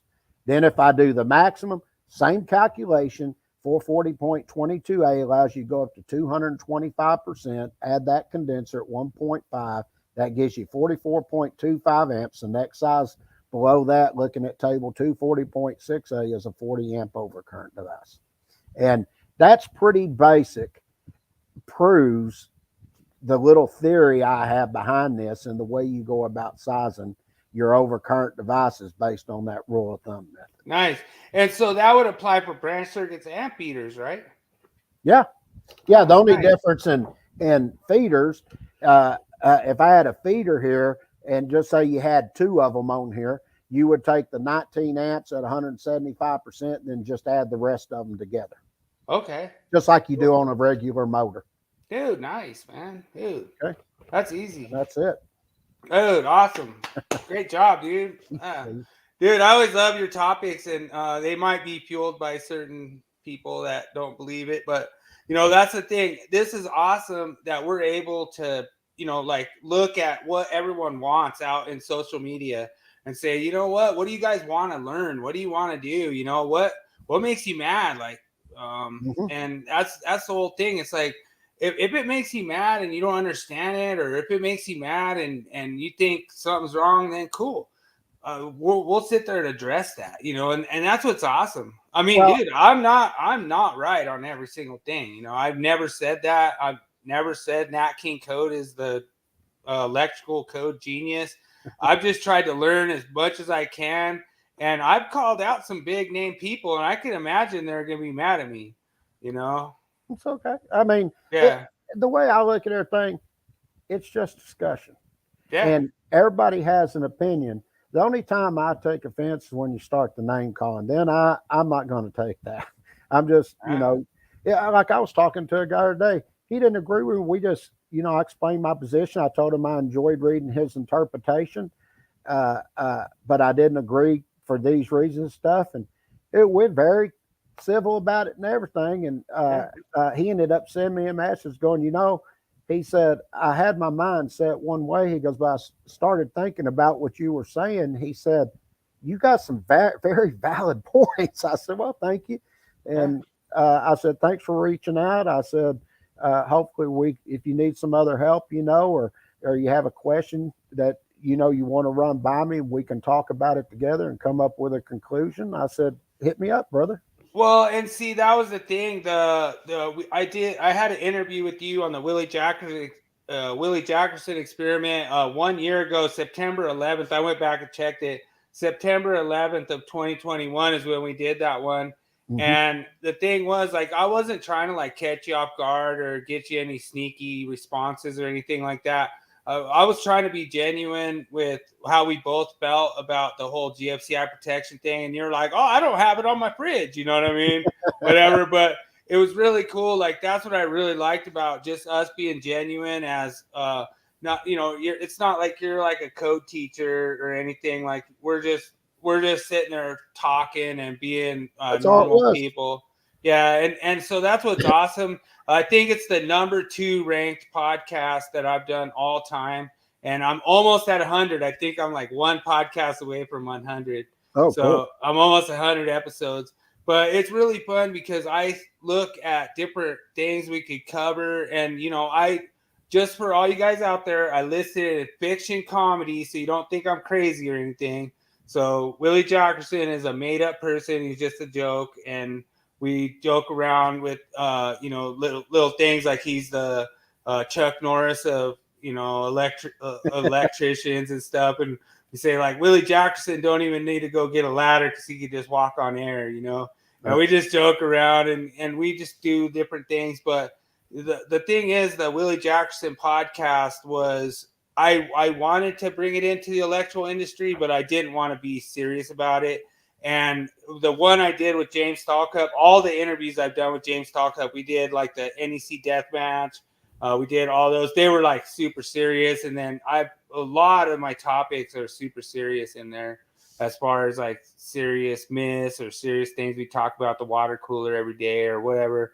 And of course, I put in a whole bunch of metal. So, of course. Yeah, of course. So you're thinking we have 5 new code changes coming? Yeah, 5 code changes. That's next. All right. Let me tee it up, brother.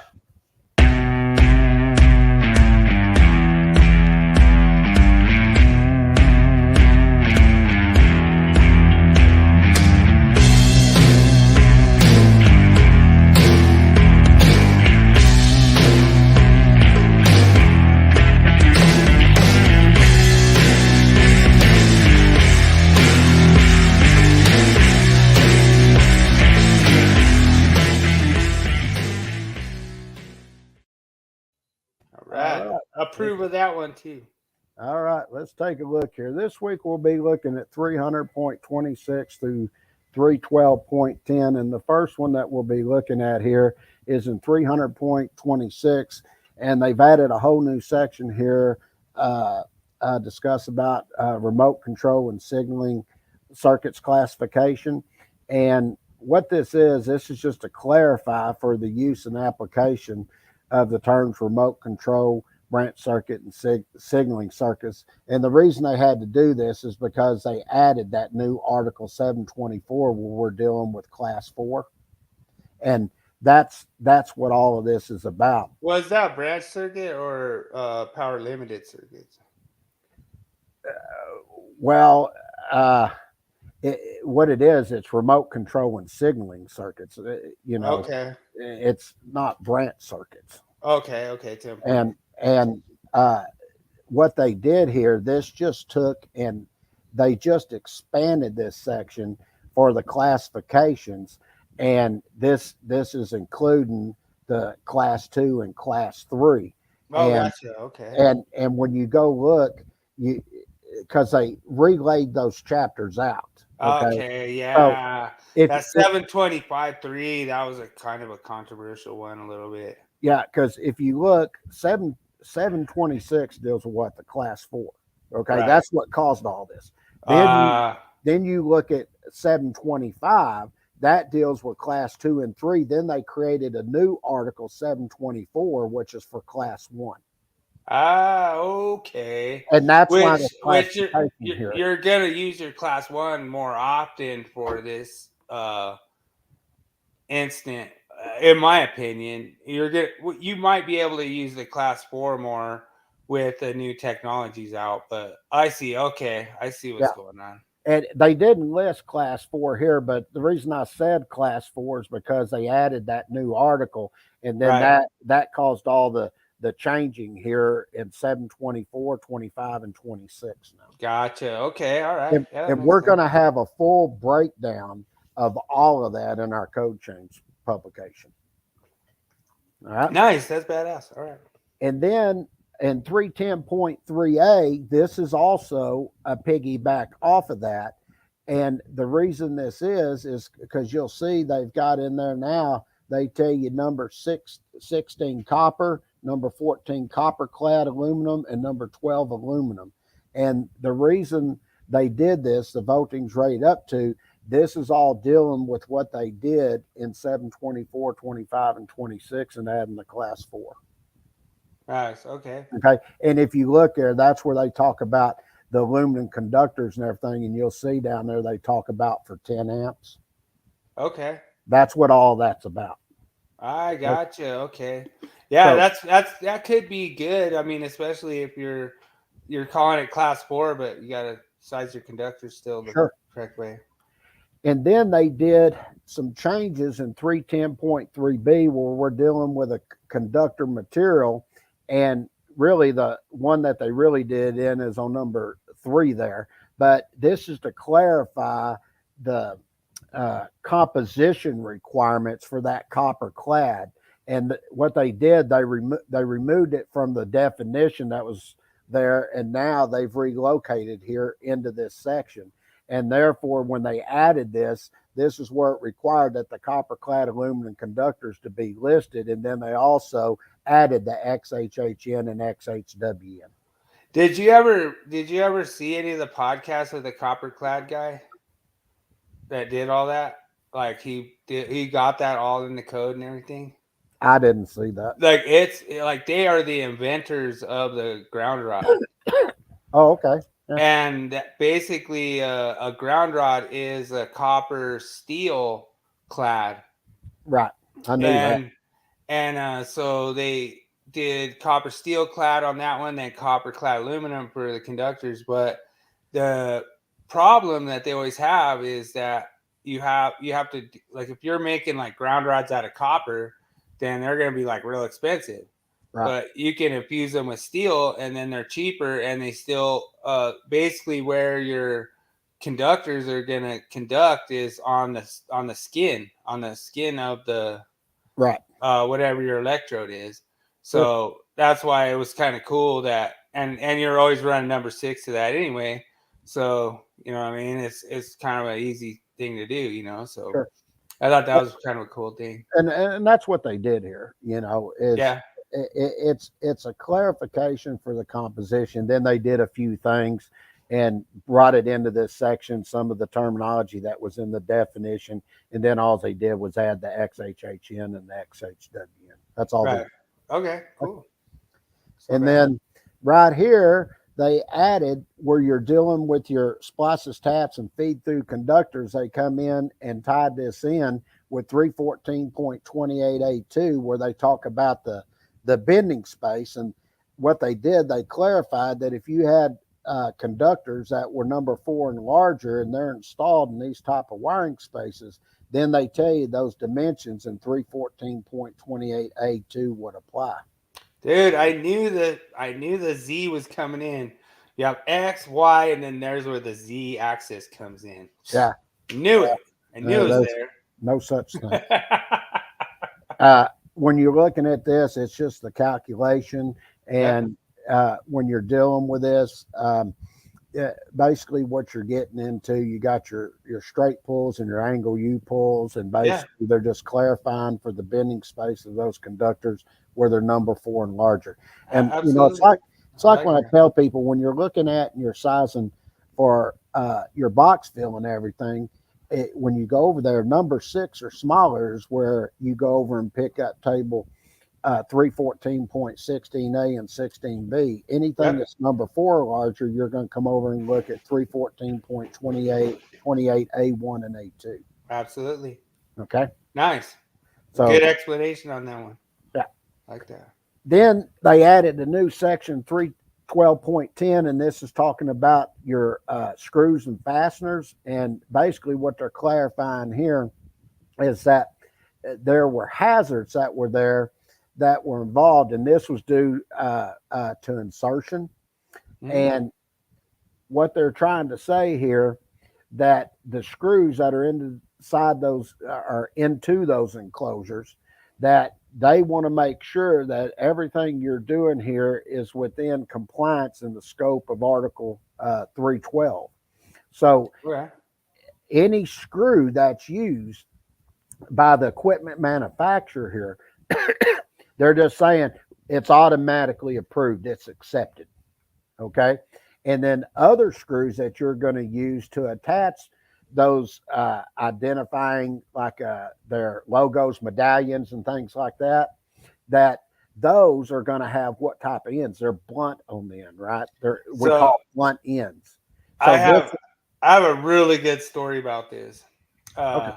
We were out in the field, and this is like I was like a first year apprentice, and the journeyman, we were putting in a gear, whatever. They lost one of the screws, Mm-hmm. so he's like, "Oh yeah, you just go over here and just put whatever screw in there and fit it, whatever." I Don't didn't do that. know. I was a first year apprentice. I didn't know.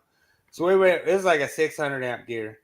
So we go put this whole thing together, everything. We got it all done, everything. He goes to energize it. Boom! Big freaking explosion. And basically, dude just grabbed his tools and left, And this is like, I don't even know what's going on. I'm like kind of learning from this guy. Mm-hmm. Well, that was the best lesson I could have ever learned in my life, because you do not just put whatever screw in a piece of equipment. You have to make sure, because what it did was that screw went all the way through the Bakelite, touched the bus bar, and the screw was actually grounded to the enclosure. Sure it So was. it sent 600 amps. Well, I don't know what it is, but it sent a 600 amp bus bar to ground and blew the whole gear up. And I learned right away. I was like, dude, I actually installed a 600 amp service, almost the same exact one, and it was missing one screw. I didn't even put a screw in it. I was like, yeah, it'll just hold good with one screw. See ya. Like, I was good. That was enough. I was like, that traumatized me. And Well, I was like, yep, you are not an engineer. You do not go in there and start fabbing up screws and trying to put them in gear. And, I was like, nope. I was like, yep. It lost a screw. Sorry, guys. and that's exactly why they're telling you this. They have blunt ends, and it also tells you that's why they limit the length of penetration inside that Yeah. enclosure. Dude, And I'll tell you what, this was a special screw. Like, it was literally 3/8 of an inch. mhm, Like, you could sit there and with your strippers and everything, cut it and get it like exactly perfect, still would have happened. Because mhm. it just would have gone through that paper. It was like a thin layer of paper between that bus bar and that breaker and that enclosure. And I was like, nope. I was like, never again. I'm not doing it ever again. I was like, I will not. I'll call the factory and say, hey, we were missing a screw. Send us out a new one, because that's how much it traumatized me. I mean, that was a big flash, Sure. 600 amp flash. Well, like they said, we put it in our comment here. All these changes that they did right here, basically, all this did is reflect the successful use of screws to attach the covers on boxes and wireways. That's all they Yeah, really did. yeah, So, I anyway, like it. That's a good change. yep, that's your 5 changes this week. Nice. And the myth or the tool of the week this week was based on an actual tool that we use for our company, and I really love it a lot. And so I'm gonna try to bring you guys more of those. I did the hook drill as like a joke thing, because he like spammed our tool group and was like trying to sell his hook drill thing, and he couldn't even sell it to Shark Tank. But the thing was, we were giving the dude the warning. We're like, dude, nobody likes hook drill, dude. We're like, dude, like everyone hates hook drill, dude. You need to chill out. But he kept like, dropping it in the comments, dropping it in the links and stuff. And we're like, okay, dude, we can make you a joke officially now. But so that was really funny. We did it as like a joke. But a lot of our tour reviews, like I've got a lot of good compliments. Like our last week one, we did the reamer with the bandsaw, where it actually has a reamer that goes in the bandsaw wheel. And so you can cut your pipe, then ream it with the bandsaw. That one, I want one. I'm gonna make the Milwaukee one fit in my DeWalt, but I'm gonna somehow MacGyver it. But this week's one is the knockout set. So let's roll it. Tee it up.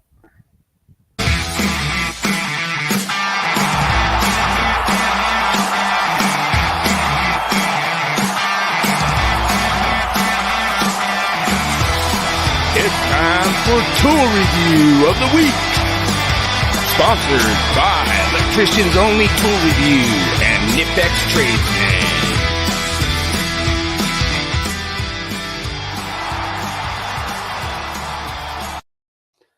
All right, this is one of my favorite tools of all time. I actually like red. I'm not mad about red. I'm a DeWalt guy, but I do like Milwaukee stuff. And this knockout set is hands down the best battery-powered KO set. I don't even think there is another battery-powered KO set, but I could be wrong. Don't quote me on it. But I love this for a battery-powered KO set. The batteries could last longer. That would be my one negative review, is that Milwaukee doesn't have a real long battery life. But the thing that I love about this is this happened to me. They handed me a brand new. It was the first time I ever seen this. I went and I was going to knock out a 7/8 out in gas and oil, and it was through some pretty thick steel. And I went and I accidentally turned the KO the wrong direction. And I felt like an idiot. I never even used one before. I've never used a knockout wrong before, but it went right through there, the opposite direction, and punched it right out. Wow. And didn't break the tool, didn't break the stud, didn't break anything. And I felt like an idiot when I looked and I saw that I had the cutting side was the other way.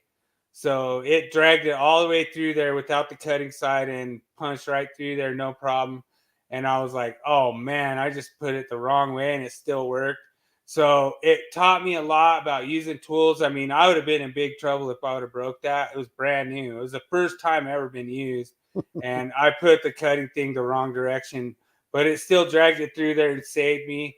And I really enjoy this product. The only thing that could be a little bit negative is that they have the bigger dies sold separately, which are kind of high priced, I think. I think that's the drawback, because I think the one on the right is more affordably priced. And then once you have to buy the ones on the left, then you start getting into highway robbery. But the thing is that overall, I would give this tool high marks. It's compact, has a case. You get out there, you get it done, and you get it back, and all your tools go right back in the same spot. I would give it high marks. I'd give it a 9 out of 10. Oh, awesome. All right. Yeah. The one downfall being the battery life not being as good. If you see a Milwaukee, if you see a red on the tool, it's probably gonna have a dead battery. And almost every time we'd go to grab one of those, it had a dead battery. That would be my one negative mark. But you'd almost, with Milwaukee, there's so many on the job sites, you'd have a charged battery somewhere. Right. So that's a good part. Almost everyone had a Milwaukee, so you'd be like, hey, let me use your battery. I'm going to go punch this the wrong way with the cutting side facing out. And, I got lucky, man. I'll admit it. I looked back and I was like, man, that was the dumbest move I ever did. Like, I was like, how did it go through that steel backwards? You know what I mean? But it did it. Oh, man. That's hilarious. Yeah. So, and I'll post my reviews up on the Electricians Only Tour Review group and stuff, so you guys can all see them. And then I actually am a member of some Milwaukee groups too. and I'll post it over there, and then I could just give kind of like my review and say, you know what, you could do it forward or backwards. That's funny. Yeah. Well, awesome show. We're going on 2 hours again. Just Yeah. else.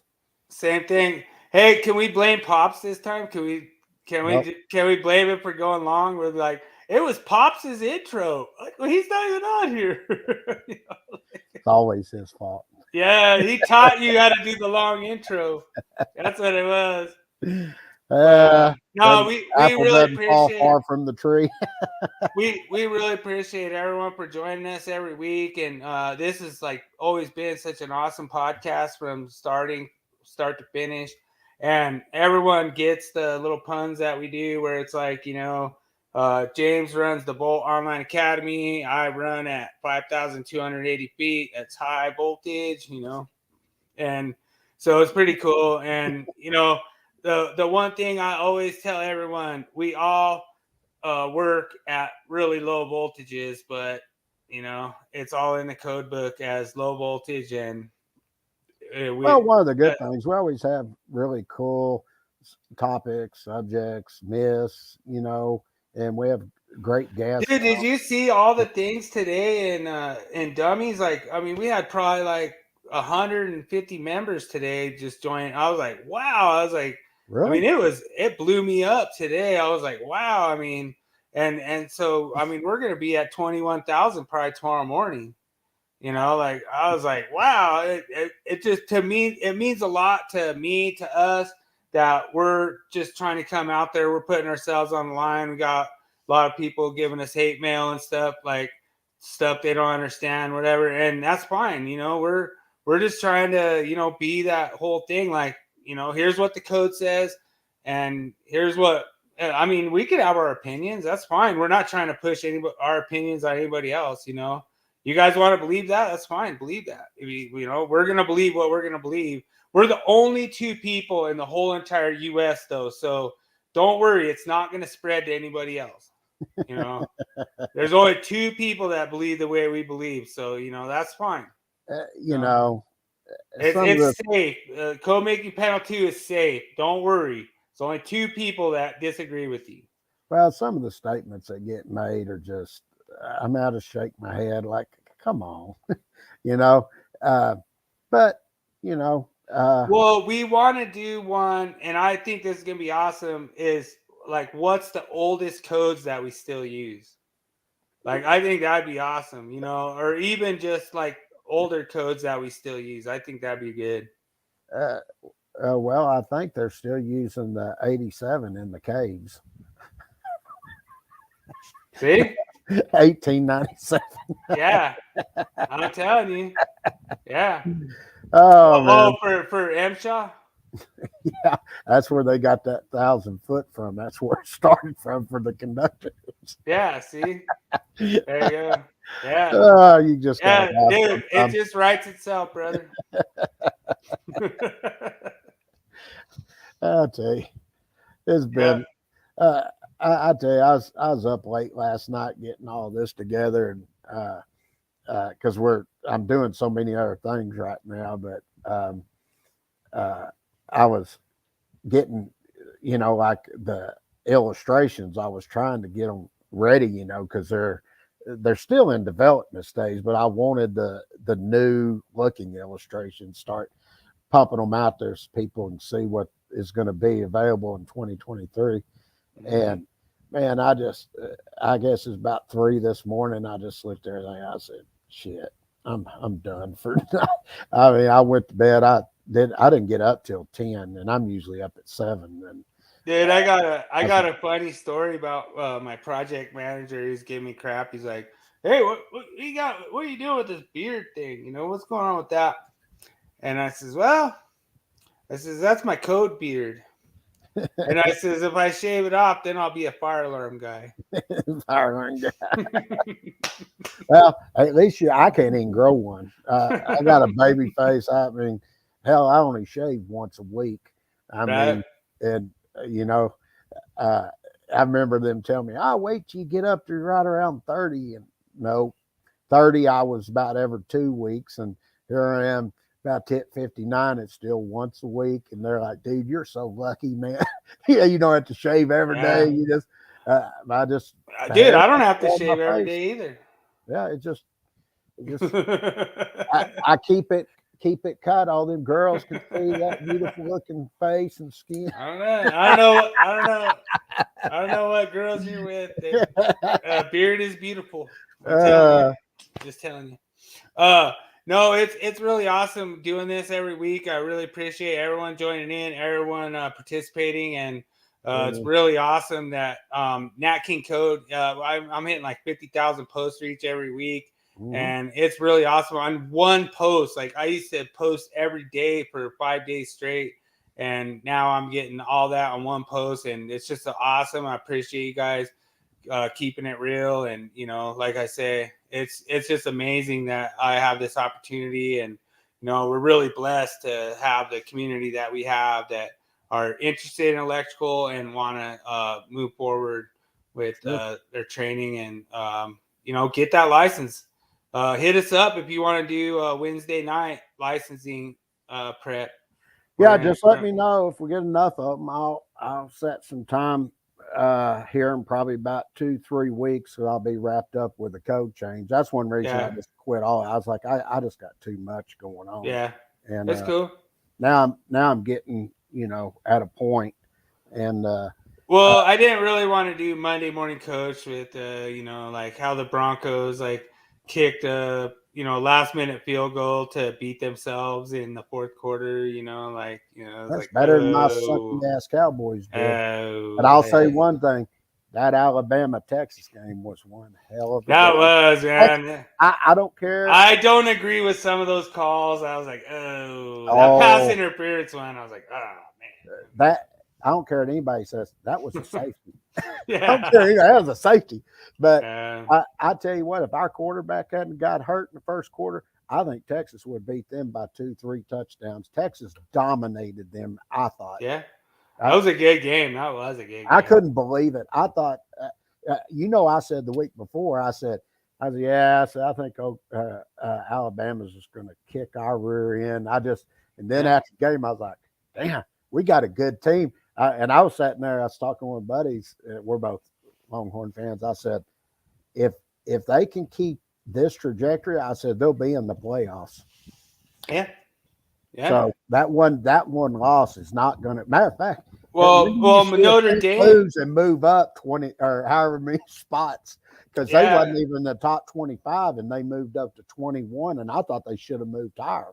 Yeah, Notre Dame lost their first game against Ohio State, and Ohio State is just smashing everyone this season, but Notre Dame was pretty close. That was, it was a close game. I think it was 17-10 or something like that. Makes me wonder if Ohio State's not as good as everybody's thinking, because they got beat. Notre Dame got beat by a team they shouldn't have got beat by. Yeah. So, and then of course A&M losing to Appalachian State. Yeah. And that's what's so cool about the Monday morning coach is we could just talk crap to each other and just we're gonna get there. We'll get it. It's gonna be a different streaming thing, but it's cool. Appreciate everyone for joining us, and we love having everything, and just keep your knowledge. Share your knowledge with everyone. That's my message is share knowledge with everyone, because you're going to be a leader in the future. Sure you are. That's what I put in there on our thing. Learners today, leaders tomorrow. I agree. So, all right, let's wrap this sucker up, man. All right, everybody. Awesome show. Thanks, guys. 2 hours on the mark. That's right. Everybody have a great rest of your week and weekend. Enjoy all the games on this weekend, and we'll see y'all next Thursday. Friday Eve out. We're out. Peace.